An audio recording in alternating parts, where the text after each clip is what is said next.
जय हिंद दोस्तों आज इस वीडियो में हम लोग पढ़ेंगे क्षेत्रफल और क्या है परिमिति के बारे में। ठीक है दोस्तों, क्षेत्रफल और परिमिति यानी परिमाप के बारे में। ठीक है, तो देखिए इसमें 2D से रिलेटेड हमारा क्वेश्चन आएगा। क्लियर है दोस्तों, 2D यानी 2 डायमेंशनल जो हमारे फिगर होते हैं, जैसे स्क्वायर हो गया, रेक्टेंगल हो गया। ठीक है, इस तरह के क्वेश्चन जो आते हैं वो हो गया।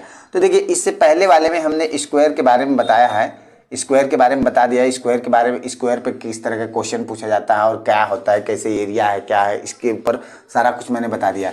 आज हम लोग पढ़ेंगे रेक्टेंगल के बारे में। ठीक है ना, रेक्टेंगल पे किस तरह के क्वेश्चन बनते हैं, क्या होता है रेक्टेंगल। ठीक है दोस्तों, तो देखिए रेक्टेंगल क्या होता है। रेक्टेंगल यानी इसे कहा जाए तो हिंदी में क्या कहते हैं, आयत। क्या कहते हैं दोस्तों, आयत। ठीक है ना, याद रखिएगा। स्क्वायर यानी क्या होता है, वर्ग होता है। क्लियर है दोस्तों, वर्ग होता है। तो देखिए आयत में क्या होता है, आयत की पहचान थोड़ा सा देखिए दोस्तों। आयत की पहचान क्या होता है, जिसकी आमने सामने की भुजाएं क्या होती है, बराबर होती है। क्लियर है दोस्तों, जो आमने सामने यानी ये भुजा इसके बराबर होगी और ये भुजा इसके बराबर, ये हमारी होगी लंबाई। क्लियर है दोस्तों, और ये क्या हो जाएगी, हमारी चौड़ाई। ठीक है दोस्तों, ये हमारी चौड़ाई हो गई। इस पे बहुत तरह के क्वेश्चन पूछे जाते हैं, क्षेत्रफल से रिलेटेड क्वेश्चन पूछे जाते हैं। इनमें एक तरह का और भी क्वेश्चन पूछा जाता है, इसके बाहर या अंदर पार्क दिया हुआ है। ठीक है, तो उसकी चौड़ाई का रास्ता दे रखता है या अंदर से कोई रास्ता बना देता है। फिर बहुत बथेरे तरह का क्वेश्चन इसमें पूछा जाता है। तो देखिए दोस्तों, इसके ऊपर जो थोड़ा सा देख लेते हैं क्या क्या है। इसका क्षेत्रफल जो होता है दोस्तों, याद रखिएगा, लंबाई गुणे चौड़ाई होता है। क्लियर है दोस्तों, लंबाई गुणे क्या होता है, चौड़ाई होता है। क्लियर है, क्षेत्रफल। और क्षेत्रफल कभी भी मीटर स्क्वायर में आता है। ठीक है, मीटर स्क्वायर, सेंटीमीटर स्क्वायर वगैरह में आता है। ठीक है, अब देखिए परिमाप के बारे में इसके देख लेते हैं। क्षेत्रफल हो गया, परिमाप। ठीक है दोस्तों, परिमाप क्या होता है, चारों भुजाओं का योग। यानी यहां से मान लीजिए चलना शुरू कर दिए, इस रास्ते की पूरी लंबाई जो है कि इसके बाहर अगर नापा जाए तो वो क्या कहलाता है, परिमाप कहलाता है। तो ऐसे में अगर जोड़ा जाए तो ये लंबाई है तो ये भी लंबाई हो जाएगा, और ये चौड़ाई है तो ये भी चौड़ाई हो जाएगा। क्लियर है दोस्तों, तो देखिए क्या हो जाएगा, लंबाई प्लस चौड़ाई।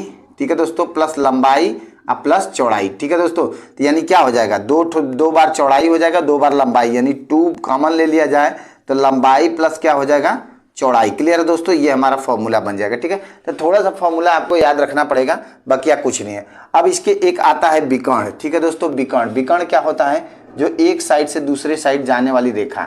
एक तो ये हो गया, दूसरी ये हो गया। क्लियर है दोस्तों, ये थोड़ा टेढ़ा बन जा रहा है लेकिन ये सीधा है। ठीक है दोस्तों, याद रखिएगा।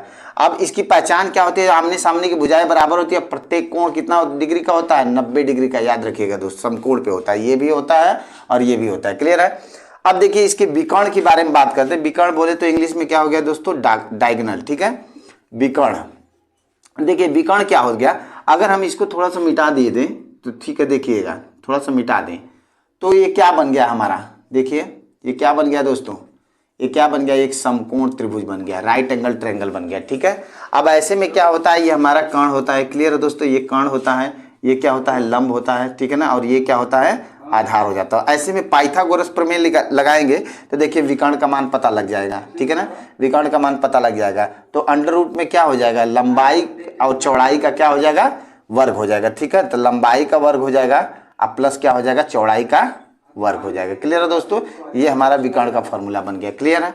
तो देखिए अब आइए इस पे क्वेश्चन जो करते हैं, इस पे रिलेटेड क्वेश्चन। ठीक है दोस्तों, आइए दोस्तों क्वेश्चन देखते हैं। देखिए एक आयताकार खेत है। ठीक है दोस्तों, एक आयताकार खेत है जिसकी लंबाई एवं चौड़ाई, क्लियर है दोस्तों, क्रमशः दे रखा है, कितना है, 40 एवं 30 मीटर दे रखा है। क्लियर है दोस्तों, लंबाई और चौड़ाई, तो लंबाई ये होगी, चौड़ाई होगी। क्रमशः का मतलब ये होता है क्रम वाइज। ठीक है दोस्तों, मैदान के भुजाओं के साथ बाहर की तरफ 5 मीटर, क्लियर है दोस्तों, 5 मीटर चौड़ा रास्ता है, तो रास्ते का क्षेत्रफल क्या होगा। ठीक है दोस्तों, इस तरह के क्वेश्चन देखने को मिलता है एग्जाम में। ठीक है, तो देखिए आइए बनाते हैं हम। देखिए थोड़ा सा कंसेप्ट क्लियर कर लीजिए, उसके बाद हम क्वेश्चन को करेंगे। क्लियर है। देखिए मान लीजिए कि ये आयत है। ठीक है दोस्तों, और इसके भुजाओं के बाहर बोला है ना, भुजाओं के बाहर बोल रखा है दोस्तों, तो बाहर ही हम बना देते हैं। 5 मीटर चौड़ा क्या है, रास्ता है। क्लियर है दोस्तों, 5 मीटर चौड़ा रास्ता मान लेते हैं। तो देखिए ये रास्ते की चौड़ाई कितना दे रखा है, 5 मीटर मान के चलते हैं हम, कितना है, 5 मीटर है। क्लियर है दोस्तों, 5 मीटर। तो देखिए अब इसने बोला क्या है कि इसके अंदर वाले की तो जाहिर सी बात है कि ये 30 है और ये कितना है दोस्तों, 40 है। क्लियर है, अंदर वाले की यानी ये 30 मीटर और ये 40 मीटर दे रखा है, इसकी क्या है, लंबाई और चौड़ाई। और बाहर वाले में बोला है कि बाहर वाला कितना हो जाएगा दोस्तों, जब 5 मीटर बढ़ जाएगा तो देखिए 5 मीटर याद रखिएगा, थोड़ा सा ध्यान देने वाली चीज़ है दोस्तों, एक ही तरफ नहीं बढ़ेगा। 5 मीटर यहाँ भी बढ़ा है, ठीक है ना, 5 मीटर, और 5 मीटर देखिए यहाँ भी बढ़ा है, ये वाला देखिए पॉइंट 5 मीटर यहाँ भी बढ़ा है। यानी अब बाहर वाला अगर देखा जाए तो कितना हो जाएगा, 5 यहाँ बढ़ा, 5 यहाँ 10, यानी 40 में 10 बढ़ेगा, कितना हो जाएगा दोस्तों, 50 मीटर हो जाएगा। क्लियर है। और इधर कितना हो जाएगा दोस्तों, बिल्कुल ध्यान रखिए, इधर कितना हो जाएगा, यानी 5 इधर बढ़ा, ठीक है दोस्तों, 5 तो इधर बढ़ेगा और 5 इधर बढ़ेगा। क्लियर है। तो यानी 5 यहाँ बढ़ा, 5 यहाँ बढ़ा, ठीक है, तो कितना हो जाएगा, यानी ये हमारे का कितना है 30 है, और 30 में 5 5 10 मिलेगा, तो कितना हो जाएगा 40 मीटर हो जाएगा। क्लियर, पुल के बाहर वाला, ठीक है ना। तो अब देखिए आपको सीधे से या तो दोनों का एरिया निकाल के घटा दीजिए, बड़े वाले एरिया छोटे वाले एरिया, यानी कितना हो गया, तो देखिए बड़ा वाला यानी रास्ता समेत क्षेत्रफल, ठीक है ना दोस्तों। देखिए पहले में क्या हो जाएगा, रास्ता समेत क्षेत्रफल, ठीक है ना, समेत क्षेत्रफल कितना हो जाएगा, देखिए तो कितना हो जाएगा 50 गुणे 40 हो जाएगा, लंबाई गुणे चौड़ाई होता है, तो 5 चौका 20 कितना हो जाएगा दोस्तों, 2000 मीटर स्क्वायर। क्लियर है। अब दूसरा क्या कह रहा है, दूसरा केवल जो है क्या, खेत का क्षेत्रफल है, रास्ता छोड़ के खेत का क्षेत्रफल, ठीक है ना, या केवल खेत का निकालते हैं रास्ता के बिना लिए, ठीक है ना। तो यानी खेत का क्षेत्रफल कितना हो जाएगा दोस्तों, देखिए तो 30 गुणे 40 हो जाएगा, यानी 30 गुणे 40 हो गया तो कितना हो जाएगा, 4 3 1200। क्लियर है दोस्तों, 1200 मीटर स्क्वायर हो जाएगा। तो रास्ते का क्षेत्रफल कितना हो जाएगा, घटा लें उसमें का, रास्ते का क्षेत्रफल हो जाएगा यानी 2000 माइनस कितना हो जाएगा 1200, यानी टोटल कितना हो जाएगा दोस्तों 800 मीटर स्क्वायर हो जाएगा दोस्तों। क्लियर है, 800 मीटर स्क्वायर हो जाएगा, ये हमारा आंसर बनेगा। क्लियर है। इसका एक ट्रिक भी है, लेकिन जितना में ट्रिक लगाओगे, ट्रिक से भी, ट्रिक कितना याद रखोगे, देखिए बस सीधी सी बात, ये ध्यान रखिए। तो चलिए अगले क्वेश्चन पे चलते हैं। ट्रिक भी दोस्तों इसका कोई बहुत आसान नहीं है, जैसा ये है वैसा ट्रिक है, तो ट्रिक जानना बहुत विशेष नहीं है, बस इतना सा जानिए, इसका मूलभूत स्ट्रक्चर जानिए, ठीक है ना। चलिए दूसरे क्वेश्चन पे चलते हैं। आइए दोस्तों क्वेश्चन देखते हैं। देखिए एक आयत की लंबाई, क्लियर है दोस्तों, इस तरह के क्वेश्चन देखिए देखने को मिलता है। एक आयत की लंबाई 10%, ठीक है ना, लंबाई की बात बोला है दोस्तों, लंबाई 10% बढ़ा दी जाए तथा चौड़ाई क्या कर रहा है 10% कम कर दी जाए, यानी घटाने की बात कर रहा है, तो कर दी जाए तो नए आयत का क्षेत्रफल में कितना कमी या वृद्धि होगा। ठीक है दोस्तों, याद रखिएगा कितना प्रतिशत कमी की बात कर रहा है, यानी प्रतिशत कमी। क्लियर है दोस्तों। तो देखिए ध्यान रखिए, लंबाई इधर हो गई, ठीक है ना, इधर लंबाई हो गई और इधर क्या हो गया दोस्तों चौड़ाई। क्लियर है ना, चौड़ाई। देखिए हर चीज़ का कॉन्सेप्ट भी क्लियर होना जरूरी है, सिर्फ ट्रिक से नहीं। ट्रिक तब मैं बता दूं 10 का 10% निकाल दीजिए, यानी 1% की कमी हो जाएगी, लेकिन इससे मतलब नहीं है। ट्रिक हर चीज़ का याद नहीं रख सकते। तो देखिए अब यहाँ पे याद रखिएगा, ये चौड़ाई हो गई। क्लियर है दोस्तों, ये हमारी चौड़ाई हो गई, ठीक है ना। अब देखिए पहले में बोला है कि लंबाई में 10% की क्या कर रहा है, वृद्धि कर रहा है दोस्तों, बढ़ा रहा है। फिर दूसरे में क्या कर रहा है, 10% की क्या कर रहा है, कमी कर रहा है। क्लियर है।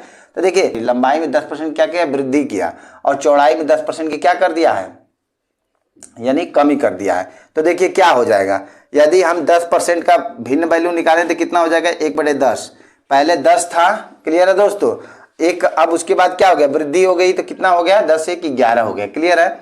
अब कमी कर दिया है तो देखिए क्या हो जाएगा यहाँ, यानी कमी किया है तो पहले 10 था, अब कमी हो गई, कितना हो गया दोस्तों 9 हो जाएगा। देखो ये भी तो 1/10 हो जाएगा दोस्तों, लेकिन कमी हो रही है इसमें, इसलिए माइनस करेंगे, इसे प्लस कर देंगे। अब देखिए अब ये लंबाई और चौड़ाई हो गया दोस्तों। तो ये चीज ध्यान रखिएगा, ये तो पहले वाला क्षेत्रफल है, ठीक है ना, ये पहले वाला क्षेत्रफल हो जाएगा, और ये अब का क्षेत्रफल है, यानी अब का जो नया बनेगा वो है। तो इधर कितना हो जाएगा, 10 दहियम 100 हो जाएगा, और इधर 11 9 99 हो जाएगा। क्लियर है दोस्तों। तो देख लीजिए सीधे 100 पे कमी आया, कितने का, 1 का आया है, तो सीधे से 1/100 कर लेंगे, गुणे कितना 100 बराबर कट जाएगा, यानी 1% की क्या आ जाएगी, कमी आ जाएगा दोस्तों, 1% की कमी आ जाएगी, यानी क्षेत्रफल में उसके 1% की कमी आ जाएगी। या ऐसे नहीं भी निकालना है तो इस तरह के क्वेश्चन में सीधे जितना परसेंट दिया उतने का उतना परसेंट निकाल लीजिए। जैसे देखिए 10 का 10% निकाल लीजिए, ठीक है दोस्तों, 0 से 0 0 से 0 बराबर 1। अब ऐसे क्वेश्चन में हमेशा सदैव कमी होता है, याद रखिएगा, चाहे आप एरिया में दे रखा हो, क्षेत्रफल में दे रखा हो, चाहे वो किसी वस्तु पे दे रखा हो, किसी वस्तु पे उतने % की वृद्धि करे, फिर देन अगेन उतने का घटा दे, तो ऐसे में हमेशा कमी ही होता है। क्लियर है दोस्तों। तो आज के लिए सिर्फ इतना ही, धन्यवाद।